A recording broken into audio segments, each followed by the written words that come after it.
Dear students, यहाँ हम लोग अल्ट्रासाउंड के बारे में बात करेंगे। तो आपको पता है कि अल्ट्रासाउंड जो है वो ऐसे साउंड वेव होते हैं जिनकी फ्रीक्वेंसी जो है वो 20,000 हर्ट्ज से 20,000 हर्ट्ज से ज़्यादा होती है। बाकी फिजिकल प्रॉपर्टी जो है अल्ट्रासाउंड का वो सिमिलर होता है नॉर्मल ऑडिएबल साउंड के। और आपको पता है कि ऑडिएबल साउंड का रेंज जो है वो 20 हर्ट्ज से लेकर के 20,000 हर्ट्ज है। जो फ्रीक्वेंसी का ऐसा यूनिट है वो हर्ट्ज होता है। और कोई भी ऑब्जेक्ट कितना ऑसिलेशन करती है 1 सेकेंड में वो उसकी फ्रीक्वेंसी होती है। अगर मान लीजिए कोई चीज़ 1 सेकेंड में 10 ऑसिलेशन करती है, 10 टू एंड फ्रो मूवमेंट करती है, तो हम कहेंगे कि उसका ऑसिलेशन जो है वो मतलब उसका फ्रीक्वेंसी जो है वो 10 हर्ट्ज है।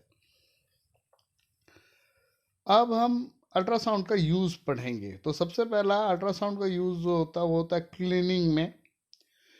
ऐसे ऑब्जेक्ट जिनके कुछ एक पार्ट्स जो है वो बहुत मुश्किल से आप वहाँ पहुँच सकते हैं, स्पायरल ट्यूब है या इलेक्ट्रॉनिक कंपोनेंट हैं, तो उसको साफ करने के लिए अल्ट्रासाउंड का यूज़ किया जाता है।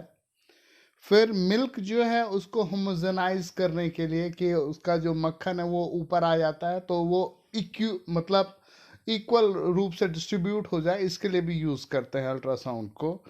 और क्या है, detection of cracks. Metal seat है या मान लीजिए आप ब्रिज बना रहे हैं, वहाँ पर आप स्टील का रॉड वगैरह यूज़ कर रहे हो, उसमें क्रैक है, कहीं पर दरारें आई हुई हैं और आपको वो पता नहीं चल रहा है कि वो दरार कहाँ पर है, तो उसके चेक करने के लिए आप अल्ट्रासाउंड का यूज़ कर सकते हैं। Ultrasound is use to detect the cracks in the metallic components that are used in construction of high-rise structure such as building and bridges. They generate and display an ultrasonic waveform that is interpreted by a trained operator, often with the aid of analysis software.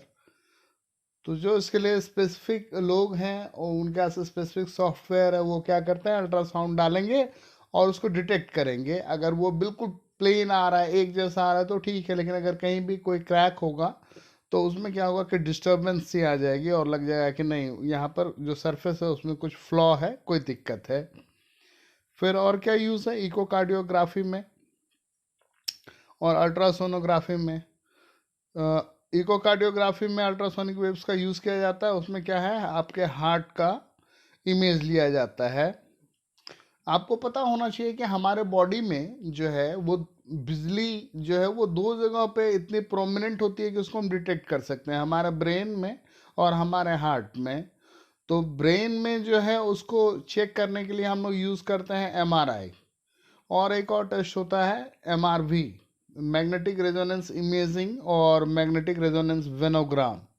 और ultrasound भी use करते हैं। तो ultrasound जो है वो brain का नहीं होता, बाकी बॉडी के दूसरे पार्ट्स का होता है, तो उसी का एक फॉर्म है इकोकार्डियोग्राफी और अल्ट्रासोनोग्राफी। उसकी डिटेल्स यहाँ पर हैं, आप देख लीजिए उसको। फिर क्या होता है, लिथोट्रिप्सी में यूज़ होता है। Ultrasonic waves are use to break stones in kidney.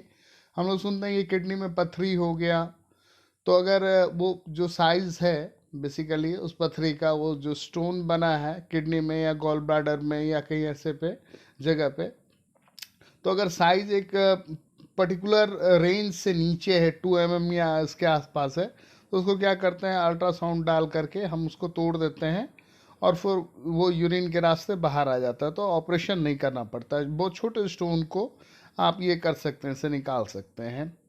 और फिर आपको पता है कि अल्ट्रा साउंड जो उसका यूज़ है वो सोनार में होता है, साउंड नेविगेशन एंड रेंजिंग, जिसकी मदद से आप पानी के नीचे क्या है, मछलियों का झुंड है, या मान लीजिए कोई एनिमी का पनडुब्बी सबमरीन है, तो उसको आप डिटेक्ट कर सकते हैं। तो ये सारा जो है ये अल्ट्रासाउंड का यूज़ है। और इको लोकेशन में आपको पता है कि जो चमगादड़ है, बैट्स, वो अपने प्रे को ढूंढता है, तो वहाँ पर भी वो अल्ट्रासाउंड का ही यूज़ कर रहा होता है।